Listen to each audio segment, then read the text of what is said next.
then it'll say, are you feeling better? Thank you. Well, you're in trouble now. No troubles. All right, you may proceed. First of all, thank you for this experience. Oh, thank you for the co-creation. My question is Speak about. up, speak up. My question is about acting on our highest excitement. You always mention that. What a coincidence. We talk a lot about that. But how about sometimes I push myself to meditate, to go to the gym, to study, but after that I feel really good. All right, stop. When you look at the idea of acting on something that contains more excitement than something else, but you find that you have to push yourself to do it, it may be because of one of two things, generally. Can be other things, but one of two major things generally. Number one, it may not necessarily be representative of your excitement, or you may be coloring the way you go about it to make the way you go about it seem not exciting when you could be going about it in a more exciting way. That is part of the overall excitement instead of just looking at it as a means to an end. Is this making sense? In other words, you have to have the ability to discern what is really representative of excitement and what is not, or what you may be making look like it's excitement that's not, or what may be not your excitement that is, that you're making look like it's not your excitement.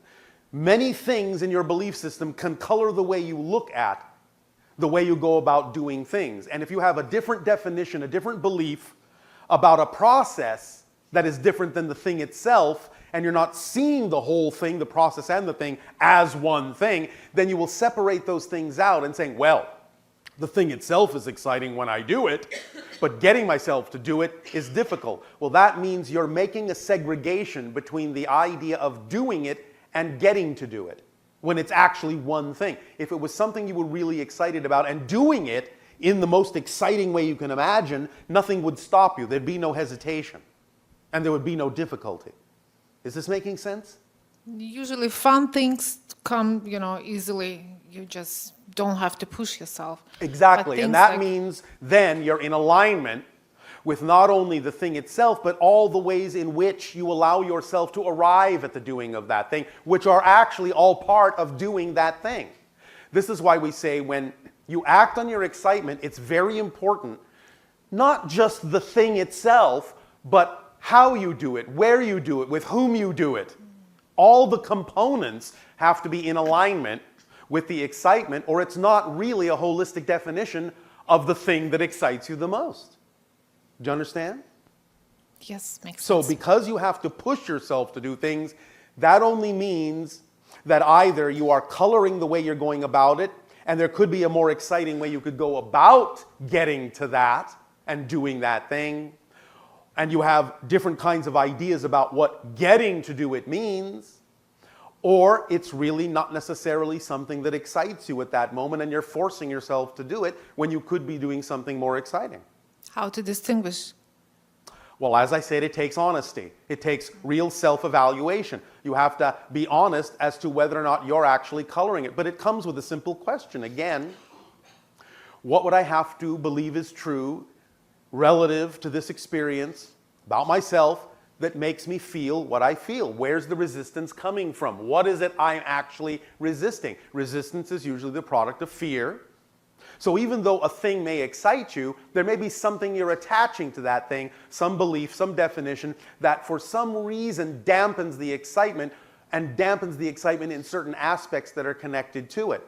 So you have to look at it holistically. So let's ask these questions to be more specific. You have used the idea of meditation as an example. Yes? Yes. When you're doing the meditation, are you excited about doing it? Yes or no? Yes, during and after especially, I All feel right. very good. So the question would be, what's different in your definition between doing it and after you do it to getting to do it? What difference in definition are you making between starting to do it or going to do it as opposed to doing it? What's the difference? Laziness, let's say. I don't know what There is is really this. no laziness. That's really not a realistic answer. Because again, it's not that you're lazy, it's that you're resistant. And you're resistant to something specific. So what is that specific thing in your mind going around in the unconscious mind that causes you to resist doing a thing you say is exciting? There has to be a definition there that doesn't make it look exciting, or you wouldn't feel resistance to doing it. You would just do it. So what is the definition you're holding on to that makes it difficult for you to do something you say is exciting? What are you afraid will happen if that's exciting too? Basically nothing. You I'm have to be afraid of something. I don't know at the moment, maybe. Speak up. I don't know the answer yet. Yes, you do. Really? Absolutely. You're just not being honest enough yet. Wow. Let's reverse the question in a different direction. Why are you excited about the meditation? What do you think you're getting out of doing the meditation when you do it? Because I connect, I feel good. It feels good. It basically. feels good. Exactly. And you connect. Exactly. All right. And afterward, there is a kind of an afterglow. You still feel connected. You still feel good. Yes. All right. What is it about before doing the meditation that doesn't feel the same way? The same thing happens going to the gym, let's say. It's the I better understand. example. What is it Just- about the thing before that doesn't, in your mind, think that it can feel the same way? What are you making an assumption about that makes the thing before the thing seem to be something different that won't feel the same? Wow. Can you be specific about what it is you don't enjoy about getting to do it as opposed to doing it? Maybe I push myself a lot. Push yourself. For doing things in the right way, right time. All right. And so you are tired of pushing yourself. You resent yourself for pushing yourself. Therefore, you argue with yourself and resist yourself because you think you have to push yourself to do something exciting. But that's a contradiction. If it's really exciting, you wouldn't have to push yourself.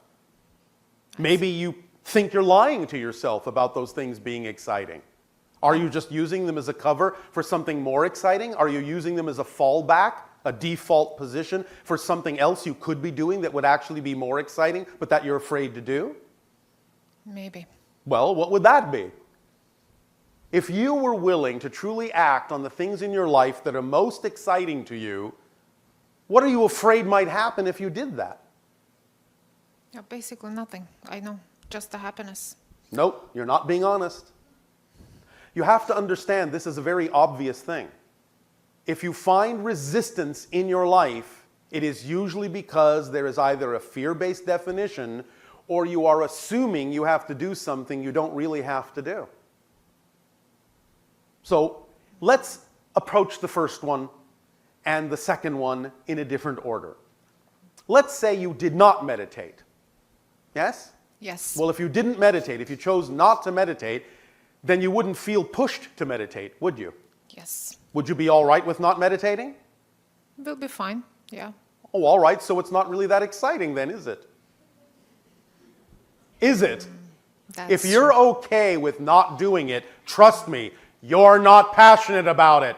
Yes. You understand? I understand. All right, that's the key. You're not really doing the things you would actually find most exciting. You're just using stand-ins and pretending that they are, and that's why you resist doing them. Yes, of course, they may feel good when you do them, but the point is your resistance is coming from the fact that that's not really the most exciting thing you could be doing because you're very readily willing to give it up. And if you're really passionate about it, you wouldn't be. That's what you would Wow. resist. Okay. You understand the difference? Yes. Yes. Is this helping? Very much. All right. Is something illuminating within you? Absolutely. One more question. Yes. If I can. Speak up. I remember just you mentioned once about control from outside. There is no You such said thing. There's no such thing. You said there's a game like they want you to believe that they are controlling you. Yes. But it's just a game. Well, in other words, they're very clever, very smart. They know how to communicate certain things. But the greatest power that they have in the negative context is getting you to believe that they have more power than they do. And as soon as you buy into the idea that they want you to buy into, that they have more power than they do, then you give them their power, and then they appear to have more power than they do. That's the game. Don't play the game. Okay. Does that help? Very much. Thank you. Go and find something that you're really excited about. Thank you. And then there will be no resistance whatsoever. It will take a team of wild horses to keep you away from doing it. Oh, wow. Yes? Thank you. Yes. That's yes. when you know you're really acting on your passion, is when you feel you have no other choice. Really, no other choice. As you say on your planet, come hell or high water, no other choice. This is what I'm passionate about. This is what I'm doing. If it's truly your passion, Wow. you will stop at nothing, and there will be no resistance to doing it. Yes? So I act have on to your just passion. find it. That's my, basically. Don't experience resistance by finding out what you're truly passionate about and acting on it. Because the things that you're acting on may feel good, but they're obviously not really that much of an experience about passion, or you would have no resistance to them at all. All right? All right. All right. Thank you. Thank you.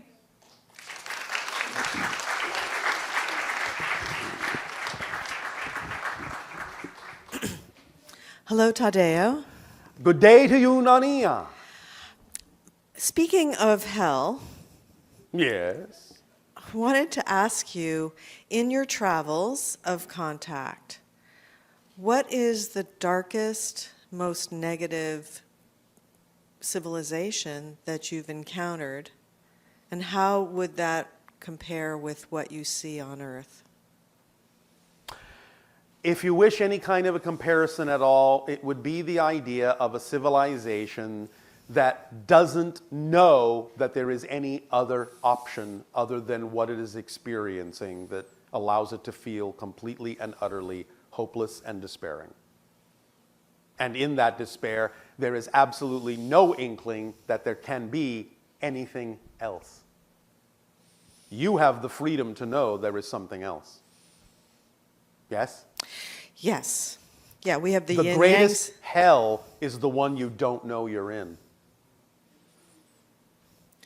So, like the ancient Orion system? Closer, but even there were those that resisted. There are dark places you don't want me to take you to. Do you understand? Yes, and in fact, I know that one of the things that humans feel challenged by is dealing with the levels of darkness that are on our planet, that are Yes. expressed on our planet. And sometimes they are relatively dark compared to other places, and that's fine because you are a master class. You can graduate from this. You can transform the darkness into light, which is an expression of your power. And relative to the places you just asked me to describe, you have it pretty easy. So count your blessings. There's always a silver lining. There I is know. always a silver lining, yes. And so when we're dealing with darkness, Yes. and particularly I've noticed that as people expand their awareness and become more connected with other dimensions and everything, that also what can happen is great fear can come up. Fear of demons. Yes. Fear of negative aliens. Yes. To the point of almost a hysteria. Yes. And when I say that, I say it with compassion because if you've ever experienced that degree of negativity being in your face in a sense, Yes. it is utterly and completely terrifying. Yes, of course, that's what it's designed to be. And so, is there something that you could say about as people go along on this journey and perhaps those kinds of negative energies that are so frightening? I just said it. I just said it. Just to count your blessings? No, that's what it's designed to be. It's designed to terrify. Yes, that's its job. That's what it's designed to be. You have the entire spectrum of experience within creation. Some things are designed to reflect joy. Some things are designed to reflect terror. That's its job. That's what it's designed to be. When you know that, it will start to appear simply like the villain in a play that's wearing a mask, but you know there's simply an actor beyond it that doesn't have the intention that the mask is designed to convey, but the actor is playing a part. Therefore, if you understand, no matter how terrifying something may seem, that it is simply what it's designed to play, that starts to remove the charge, because you start to see through the mask, and you start to realize that behind everything, no matter how brilliant, no matter how bright, no matter how gray, no matter how dark, no matter how terrifying, behind everything is the same spark of source and all that is, and there is nothing that's happening that doesn't have a reason for happening. It's all valid, and it's all part of the play. And with Star Wars, I'm remembering that scene where Luke Skywalker goes into the swamp to face his fear. This seems to be some sort of a rite of passage, Yes, or a... it's called your dark night of the soul. Okay, and so can you share with us in that representation, Yes. what exactly, what It's is an it? opportunity to recognize the polarity that exists within each and every being, to acknowledge it, to own it, and then to balance it, to neutralize it, to learn from it, to propel you toward what you prefer. Yes? Yes, that we need to get to a place where we don't, in a sense, condemn evil. We don't hate evil. Because you're only hating a reflection of yourself. And that, if you wish a definition of evil, is evil. Which, of course, in your language is exactly the backward form of live. Yes? To not live is evil. Yes? Yes. If you want a definition of evil, then that's it. To not live your life. So when you take a step back from our planet and you sum up all of the negative experiences that beings are having on our planet, Yes. and all the positive energies that are happening on our planet simultaneously, Yes. is it that balance of 51%, as you were saying, slightly in the direction of the positive? Remember or? that there's a difference between experience and the actual mechanism. The mechanism is always 51% positive, 49% negative. If you want to put an arbitrary percentage on it, that will do as an illustration. The experience that you're having can be quite different. But if you know that it's only an experience laid on top of the mechanism, then you will know that even though the experience may seem to be 99% negative and only 1% positive, that experience is still laid on top of a structure that by definition has to be more positive than negative. And that's why you can always find a way to transform any negative experience into a positive one by keying back into your knowledge that the structure underlying it can only be mostly positive, and therefore there is always an opportunity to get something positive out of it, even when it appears to be mostly negative, because that's just an illusion. It's just a play. It's just doing the job that was written for it in the script. Okay, and lastly, I know that many people on Earth, I guess I'll use the word struggle, Yes. with the idea of being on a planet where there is so much negativity. And that it's like it hurts their soul. It's like they can't stand it, that there's so much suffering, that all of these things that put the individual in a state that's obviously a negative state, condemning the negative state. Yes, which adds more negativity and Right. increases and expands the experience of suffering. Instead of using the suffering as a lesson to create a reality where there is no longer suffering, which would be the compassionate way to read the suffering, to understand that someone who is choosing an experience of suffering can actually be a great teacher exercising great power enough to be willing to express an experience of suffering so that others may avoid it, if they take that path. But if they simply go into the idea of negativity about it, then they're only increasing the suffering, and they're actually missing the point of why a masterful being may have chosen to experience suffering, to illuminate to others that they don't have to experience that. Yes? Yes, so if individuals find themselves, in a sense, getting down about the Yes. way things are and everything, Yes. if we were to think of one image, one way of illuminating your frequency and feeling good about Earth. Take responsibility. I chose to be here. Why? I am here to experience something that will allow me to recognize myself as more than I recognized myself as before. There is a positive reason that I can extract from every experience here. That's why I chose to be here, not only for myself, but in extracting positive experience from even the negative situations.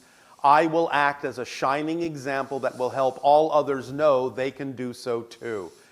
I am here for them, I am here for me, I am here to have an experience of all that is equally valid to any other experience, and it's about finding a way to allow this to work for me instead of assuming in any way, shape, or form that I am a victim at anyone's mercy, because everything is in my hands here, and it is all made out of unconditional love.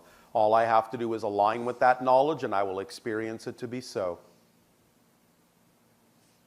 Beautiful. Thank you so much, Tadeo. You are welcome, Nania. On that note, you may all begin to relax and take a deep breath in and really begin to relax into yourself.